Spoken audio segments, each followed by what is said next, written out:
All right. Well, we now bring on our guest today, Jared Cahalo. As we mentioned earlier, former NFL player, former collegiate strength coach at a couple schools, a mentor to Alex and I, entrepreneur, motivational speaker, dad, Christian. What else we got, man? There's a number of topics, man. How are you doing this morning? I'm doing great, brother. I appreciate y'all having me, man. It's so good to see you guys and hear from you and get caught up a little bit. I'm doing wonderful. I appreciate that intro. Is probably a little bit too much gas, but that's all right. All gas, no brakes, man. All gas, no brakes.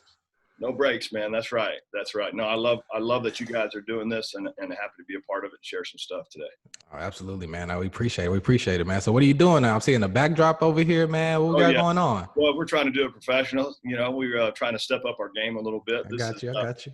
Actually, I'm at the gym right now. We have a podcast room that we're building out. So you guys understand how that goes, trying to find the equipment and what works. And you know me, if I'm going to do something, I want to do it right. And so I'm taking my time to do my due diligence and talk to people that have done this, get their advice. And I like being coachable because I want others to be coachable. And we'll kind of get into some of that stuff later. But I like listening to other people that have been there and done it before and use their wise words and their advice to do things correctly. So, man, I am A-Rod. I'm sitting at the gym, like I said, and it's been quite a journey. When I got out of coaching, as you're starting to figure out dad to be soon. Oh yeah. It's a game changer when you have kids, and sometimes the dream and the path has to change because you realize other things are more important than how you pictured your journey to be. And what a dream job or a dream position or whatever it may be, success, as Fardog and I were talking about earlier, whatever that definition may be for you, that's always going to change and evolve, and that's okay. People think, I can't get off this path, and that's not true. But when I got out of coaching, what has it been, 6 or 7 years now, I moved back just to be with family, to have more time for my kiddos, and to get into the family construction business that's been in business for over 60 years. Wow. Yeah, I'm like, hey, let's hang it up. Let's play some golf. You know what I mean? Let's go back to Oklahoma, not wake up at 4 a.m. every day. Yeah. Hey, bro, that drive from Mo City to, Rice University for over 5 years was tough. I mean, it's a 3:45 in the morning deal, to get there to try to change the culture and be successful, whatever that means. And, but it's good that I went through that. It gives me a different perspective now when I'm working. I'm very grateful for a lot more. My time there was awesome, and I learned a lot. But Farley, for sure, man. It's I loved it down there, and now starting this business, it was weird how it happened, dude. Athlete Incorporated just came to mind as I'm doing the family business. It only lasted 6 months, but like Luke Wilson, the bro squad came in and literally lived at my house, and we trained, in the garage a little bit and did some things. It just kind of happened to start this gym. And I wanted to have something that meant a lot to me. I didn't want to put my name on it. I thought that's cheesy. For people that put their name on, I think that's cool. But for me, I just didn't want to do it. As you can see in my branding, Athlete Inc., my name's not on it, but it's all in the branding, and I'm proud of that. But for the folks that can't see, if you're listening on the podcast, so JK is from he's Hawaiian, and so he's got some pineapple on the backdrop there. The Athlete Inc. has a cool little tribal piece in the middle, and it definitely fits his personality and his background for sure. Yeah, man, I appreciate that. Triangles being the strongest geometrical shape, it's kind of the black and white is kind of a reminder of us of good versus evil, and that always do the right thing, always fight for the good. And it's funny when my branding guy turned over the sample of our new logo, I was almost freaked out because he turned it over and it's this pineapple. I know that for the ones that can't see it, it's the triangle. Dude, I've got that tattoo on my leg. That's right. Yeah, I remember we talked about that. Well, you got it. I couldn't believe it. I'm like, it's meant to be. I love it. It means so much to me. But the incorporated part is we are asset managers. As a strength coach in the collegiate level, I didn't do my job well, and people couldn't perform or they were injured all the time, I was fired. And that means I had to move my family around the country and find another job. Mhm. So my approach, fellas, as you know, was very different and passionate. And I'm always, second guessing myself, which can be good or bad, because I wanted the product to be so good. But I figured out at a younger age when I started coaching that not only the product is important, but how we deliver the product is more important. And trying to find out ways to motivate individually over, 130 something guys. What a tall task. And I think that's helped me so much now in my business with Athlete Incorporated, meaning each person that walks through our door is their own corporation, their own business, their own brand. Absolutely. And how do we support that? Mhm. How do we come in at Rice University, support these student athletes, and make the culture better than it was, have transparency as a coach. I know some mornings I try to throw up a facade like I was the toughest guy living, Mhm. but I was trying to push that energy and vibe on you guys to say, hey, be distracted from all those things that are holding us back from being tired in relationships and tests and everything that comes with being a college student athlete. Right. Let's just focus on right now. The rest of that stuff is going to be there when we're done. And let's push through all of this because, guys, look how much that when I look back, you guys were so successful with hardly any support. And I don't mean that in a bad way. I mean, we didn't have the cool, 60,000 students showing up to our game, going crazy. We had to create our own environment. For sure. You know how hard that is. Mhm. I almost like playing away games better because there was just an environment. At least a crowd there, Agreed. There was a stimulus, whether they were booing or cheering. I didn't care. I just wanted some, what we call juice. I just wanted some juice, in there to get us going. But how successful you guys were, the injuries that you overcame, all the things that were against us, fellas. It's one of the best teams and organizations I've been around because what we had to work with and how far we went. That is a huge testament to you guys and the culture that you built. I can only do so much, and I knew when that thing became team led, and this is the same thing in business, man. When people take ownership of their own BS, it's a game changer. Yeah. How do we do that though as leaders? How do we make people own their stuff and hold them to account? And there's different ways to do that. And I think we're going to get into some of that today. See, this is why we like this guy, Chan. All I heard was change management consultant talk, man. We need to get this guy to the firm. And that's the thing that we're excited about getting, JK on the podcast today was he's done so much in a sports realm. And when it comes to motivation and shaping young men and getting people to be moving towards the same goal. And, we were chatting a little bit offline before this started about, how did you transition into business and what was that like when it comes to, a lot of the principles are the same, but obviously the application is a little different. So maybe you could talk a little bit about that, Jared, as far as how you went from, the strength coach realm, which was really focused on developing, a personal asset, right, to moving towards, I have to build the infrastructure to make this successful when I support these kids and their brands going forward. Yeah, no, it's a good question. Here's the main thing is just go. Nike's got a cool slogan, just do it. It's not just try it. Mm-hmm. In today's society, it's so safe, like, oh, I've got to have this perfect plan together. And then they're so hesitant because they keep, earlier, as I said, it's good and bad to second guess yourself. Maybe I can be my worst critic, but guys, we learn more from playing the game than we did practice. Right. And people don't play games today. They sit here and be like, oh, I've got to get this perfect plan together, or perfect game plan, or perfect business prospectus, or whatever it may be before I go. And that's true. There's some things you have to do to plan, but here's the thing. We talked about it, Far Dog, execution, right? There's things within the game of life. Here's the parallels between, I'm a football guy, so I'm going to say football, but any sports that people grew up, and that's why people hire student athletes. There's such a parallel between life and sports, meaning you're going to be injured. You're going to feel lonely at certain times. There's going to be ups and downs. There's going to be people that you have to rely on, and there's going to be times when you have to pull somebody up too. It's such a great preparation. There's going to be audibles that we're going to have to call. There's going to be, when the game gets going, we're going to have to make some changes. We're going to have to move people around.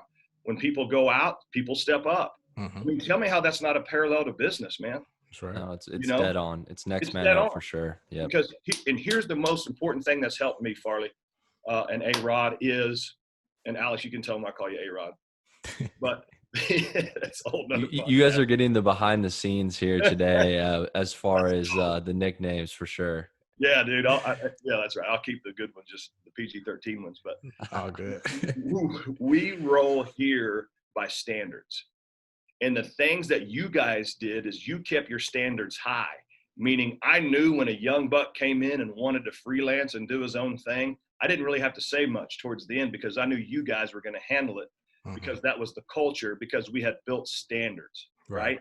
Most people are only used to rules.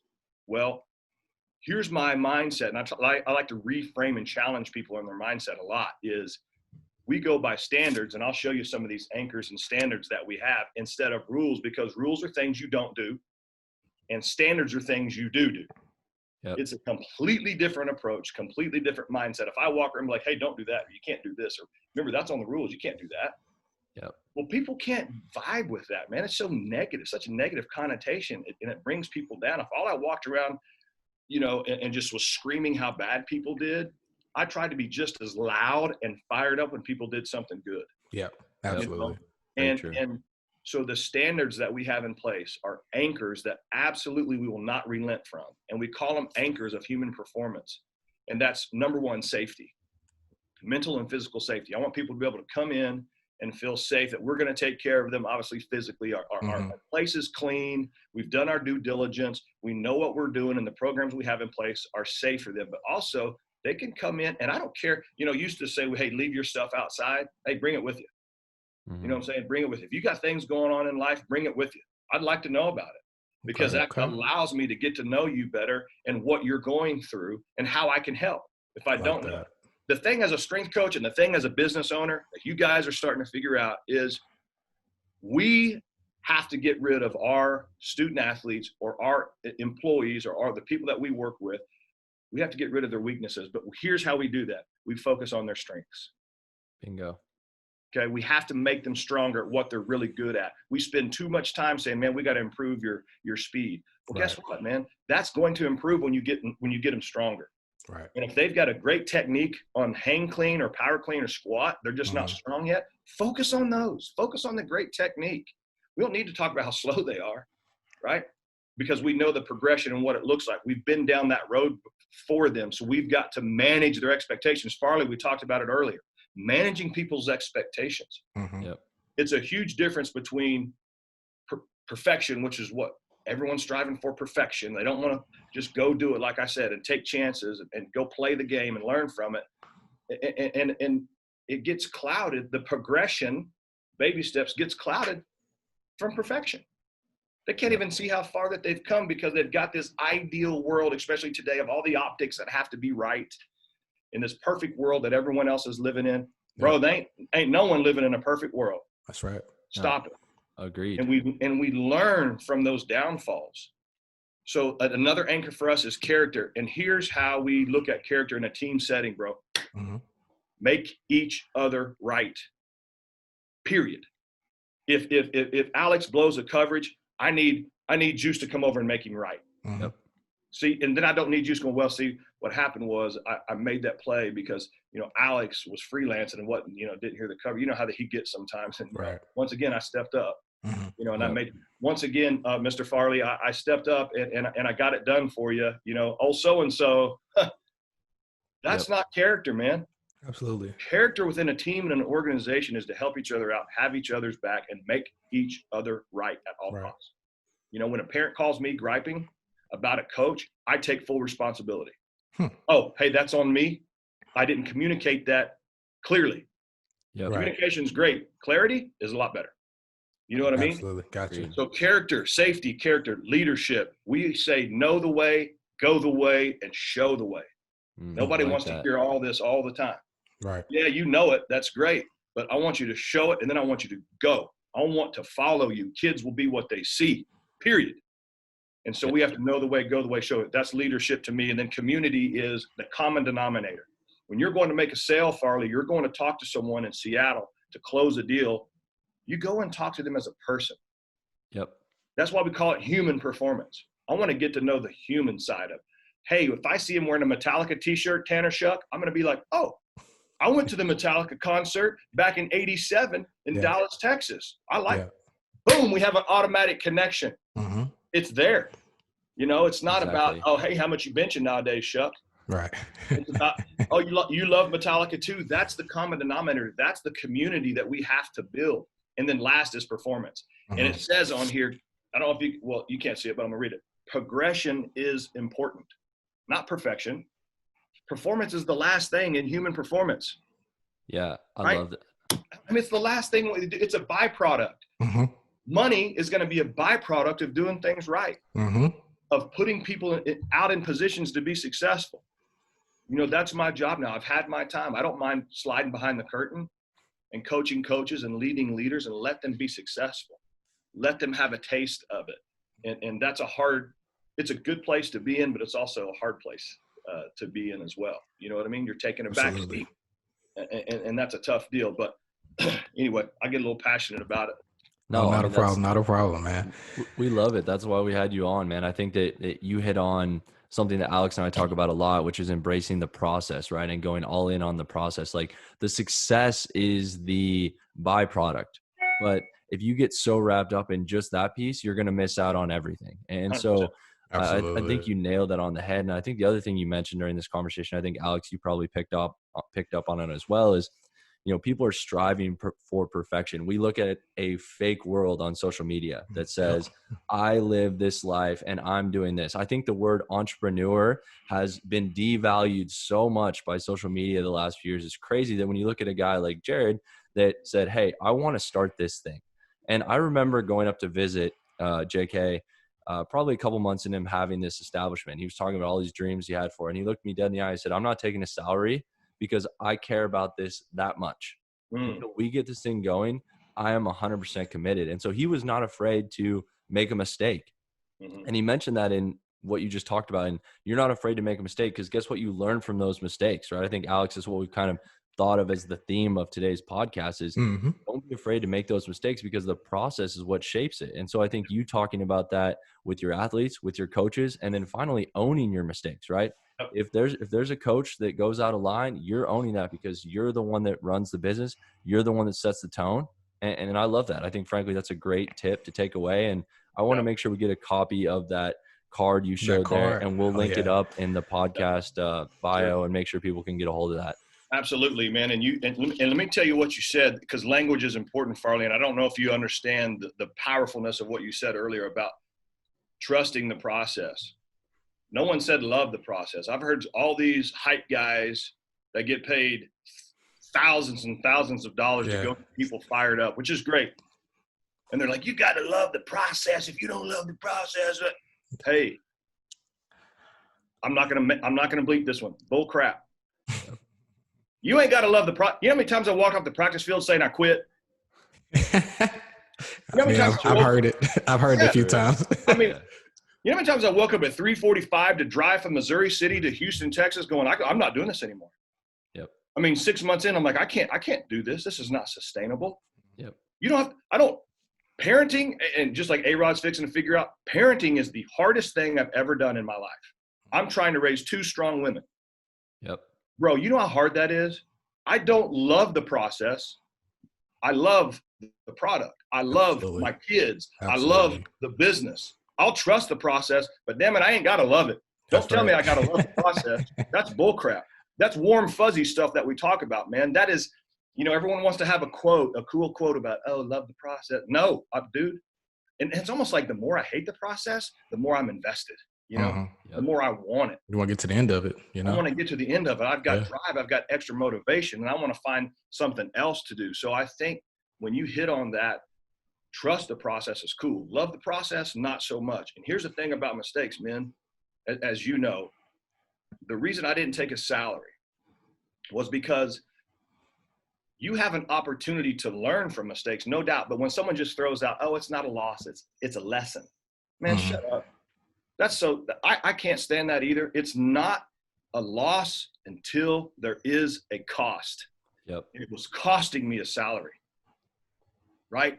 I was motivated more than ever. I wanted to take care of the people that took a chance on me, knowing in the end, with the big picture in mind, that I would come out on top because the ball is in my court. Mm-hmm. And I'm going to keep working. I don't know what it looks like. I don't know the time frame, but I trust it. And I'm going to keep working hard. So until there is a cost to your loss, it's not going to mean much. Farley, you and I talked about it. The redshirt freshmen, they ain't going to be crying about the last loss of the season. The seniors are. Right. Yep. Because why, man? They've invested 4 to 5 years. That's right. And nothing against the redshirt freshmen. Yeah. They just, and sometimes we get mad, man. These young kids don't get it. Blah blah blah. Mm-hmm. They don't. You're right. They don't get it. So you're going to be mad at them, or you're going to help them out. Yep. You're going to show them the way. You're going to know the way, go the way, and show the way. Or you're going to make them right. Right. You know what I'm saying? Or are you going to push them? Or are you going to, man? That's what it's about. When you talk about leading, you talk about coaching. In anything, it's getting people to change their perspective and reframe things for them so it matters. You see what I'm saying? Yep. So yeah, man. So that's my approach to the making mistakes. Dude, you have to make mistakes. You can't have a breakthrough until you have a breakdown. Yeah. Mm-hmm. And all this safety stuff nowadays, you know, oh, hey, girls, sorry, I'm going to be doing some self-care and some selflessness talking to my daughters. They're like, hey, Dad, man, we need the rent knocked out. Oh, yeah, okay, forgot about that. Man, people do, I got to take a break before I break down. It's getting a little too heavy for me. Man, Yep. you learn under stress. You learn under pressure, you know, just like the weight room.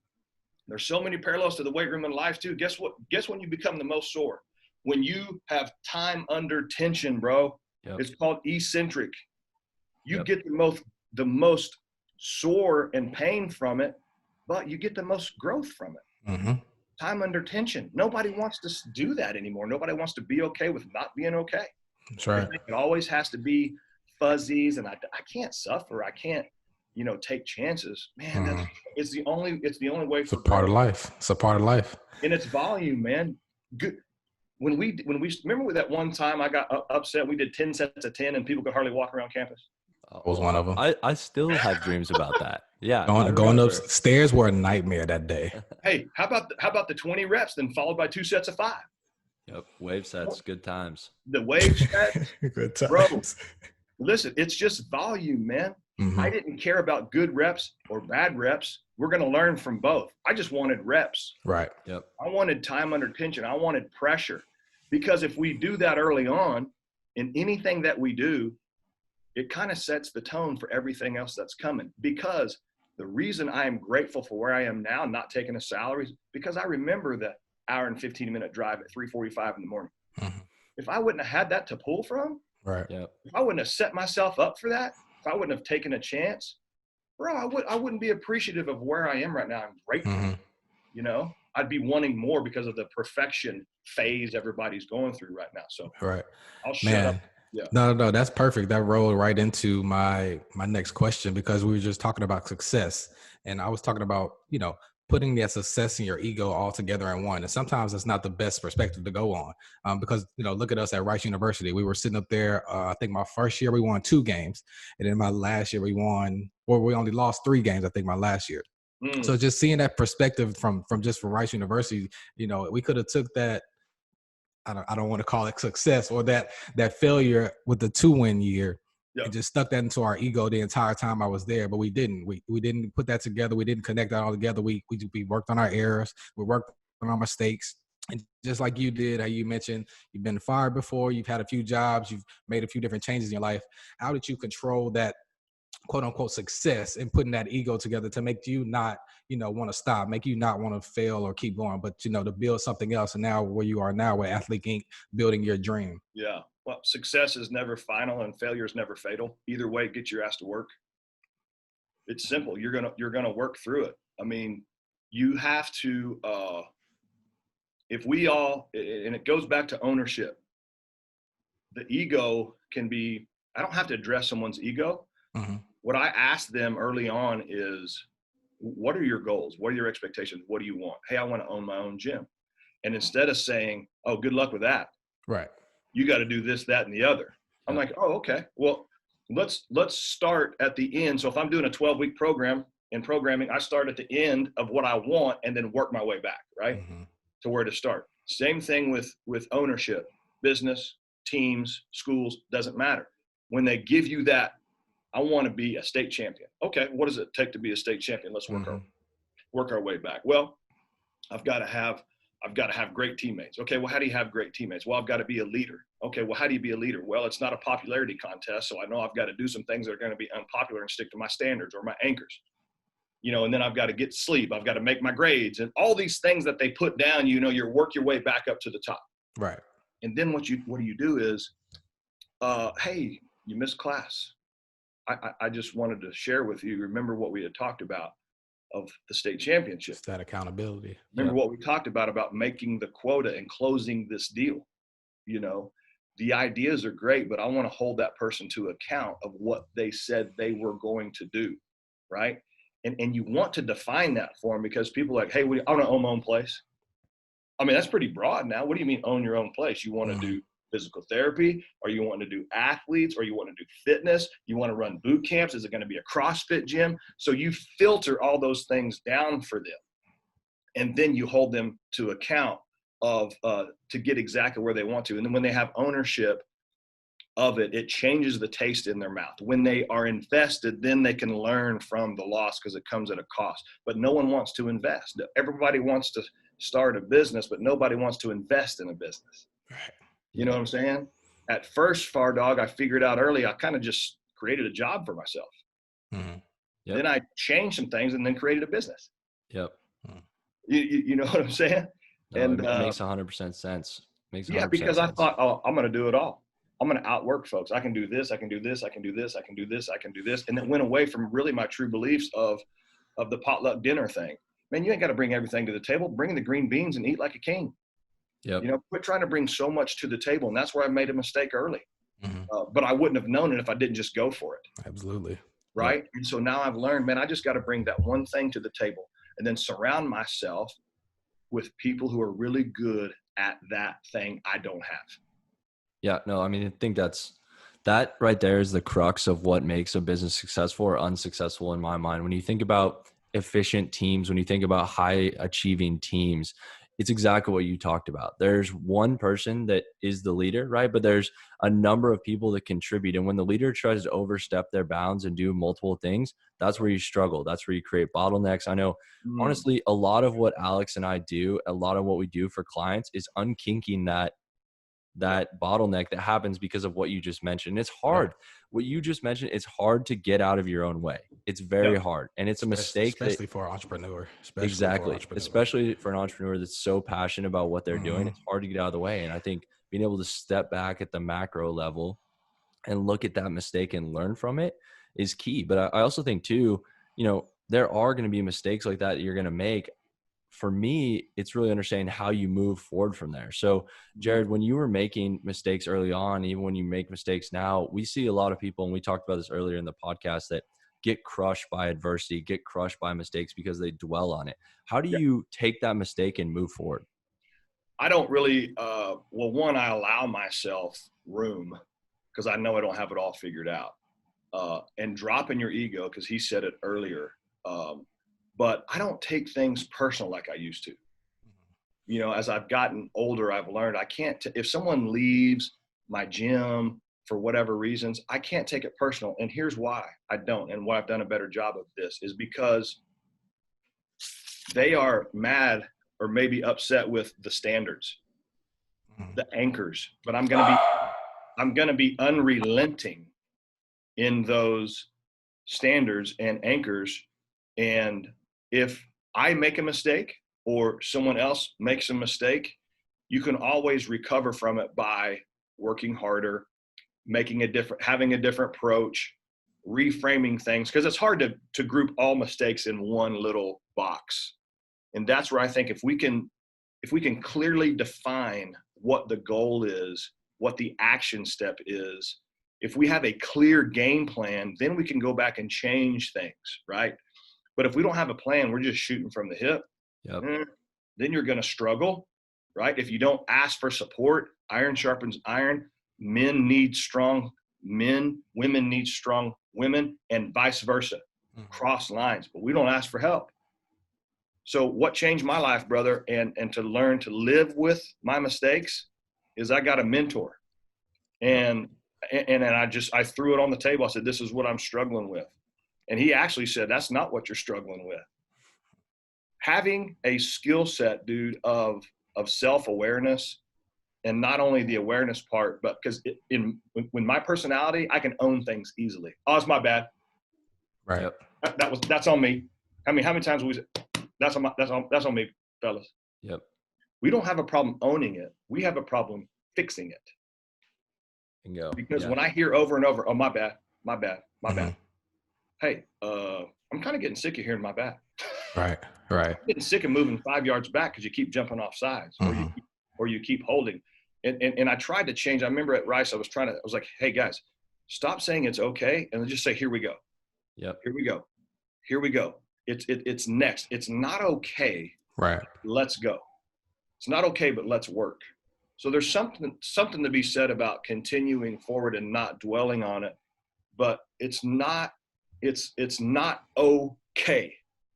And people, the game changer will be when you get to the point, and it's a skill set you have to develop. When you get to the point where you say, I made a mistake, my bad, it's not okay. What are your thoughts on how I can do it different, better, or change it? Right. But when your ego gets in the way, you said it, A-Rod, when your ego gets in the way, you won't ask. When I stop asking people around me, hey, how can I do that different? Man, I screwed that up. When you put it out there and you say it, email it, text it, that's the game changer. That's how you overcome mistakes, is you put it on other people to help you out. Right. I love that. You set standards for your accountability and you action it, right? And I think that makes perfect sense.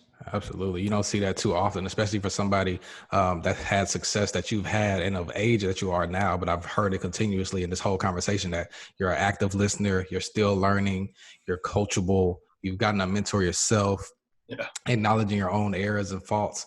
I mean, how else do you grow as a person? That sounds like the game plan right there. Just continue learning, continue growing. You put your goals and your anchors and your standards out for everyone to see. That's how you do it. And once you acknowledge it, they're going to hold you to account. And if they don't, you need to find new teammates. You need to find new friends. You need to find new business partners. You know what I'm saying? If they're not willing to hold you to account, they don't really care about you. I mean, like I told you guys, you remember this. I'm hardest on my kids. Why? Because I love them. Yep. Because I love them. I'm hard on them. Yeah, they're going to make mistakes, and I want to give them room to do that. I want to give them room to experience stuff. But at the same time, I'm going to hold them to a high standard, you know, and it's because I love them, period, you know. And so that's the way it is. And if you love what you do, you don't have to talk about it, just be about it. Yep. I love that. And I think, you know, what you mentioned with your kids is how I know you treat your employees, how you treat your former players. It's, you know, you love them and you hold them to a high standard because of that. And I think that makes a high performing business. I think that allows people to make mistakes and learn from it because they know they have someone in their corner that's supporting them to it and keeping them accountable for it. And then they can continue to move forward. So, and also real quick, to say that is one thing, but to create that space, create that culture that they can come to you for advice. Whole different ballgame. If I tell my girls, hey, babe, you can shoot me straight. Come on now. You know, you can tell me anything. It's black and white. Let's go. My daughter's like, what? She's still going to tell me things she thinks I want to hear because I haven't created an environment or a space that she feels she can come tell me those things, that she can be transparent with me because I'm too intense, right? So I've got to learn how to tone those things down in the business environment as well. Absolutely, man. And it's so great to hear a perspective from you, man. And I just had a quick question for you before we let you go. Today, our big 3 topic is the mistakes that we've seen in professional sports. And you being a professional sport alumni, can you just give me off the top of your head some of the biggest blunders that you can remember just in sports history or a game you've played in or one you've seen on TV or anything like that? Oh, my goodness. Well, Do y'all remember the 90s? I don't, maybe you don't, the 97, I think it was 97 draft. Mm-hmm. Do you remember what Peyton Manning was picked? I think he was picked. Yeah. Second. Yep. Second or third. Yeah. Yeah. He was picked second and went to the Indianapolis Colts. Yep. Mm-hmm. And then the first guy went to San Diego. Remember his name? Ryan Leaf. Leaf. That's it, man. Yeah. I was just like, dude, San Diego, what are you doing? When I saw that, I was just, it goes to show you that people didn't do their due diligence. They were kind of on this emotional roller coaster with this guy, and Peyton was boring. And that reminds me of Peyton is such a fundamental guy. Yep. Mm-hmm. And this guy, and Ryan was a great athlete and a great quarterback. And I think has done some amazing stuff now. Yep. As a coach and a mentor. And that's what I love about Ryan Leaf, because he went and he learned from those losses, and now he's making a difference. He's impactful, and that's so cool.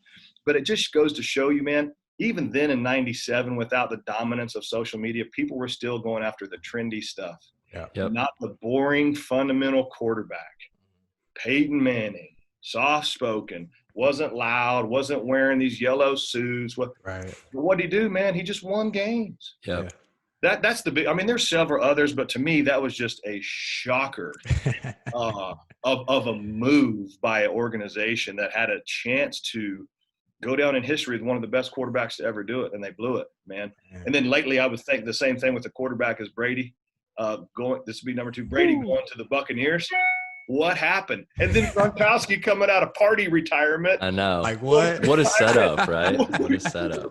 What just happened, man? Yeah. But also the coolest thing to me, not blunders, but the coolest thing to me is, as you guys know, to see our friends and our loved ones that we were with at Rice University have cool success in the NFL, man. Some underdogs that are out there doing it big. Absolutely. Awesome. Living the dream, doing their thing. I love it so much, man. I'm so proud of you guys, and I'm so humble and grateful for what we did at Rice together. Is really cool. Yeah, man. I know we've talked about it offline, but we owe a lot to you, and we thank you so much for the mentality you brought to us. I know we've translated it into business. A lot of the things that Jared talked about today are things that we carry into our business at Athenian when we're trying to deliver with our clients or with our projects. Is that understanding that the effort is the key. You need to trust the process. And, it's funny, I didn't hear, JK say this today, but this is something I think about all the time. We're in tough times, is you got to embrace the suck, right? You got to embrace the suck and move through it. So yeah, Jared, we appreciate having you on, man. And I love you guys so much. I appreciate it. Oh, been man, great. thank you very Thanks. much. Appreciate it, man. Bye. Much aloha.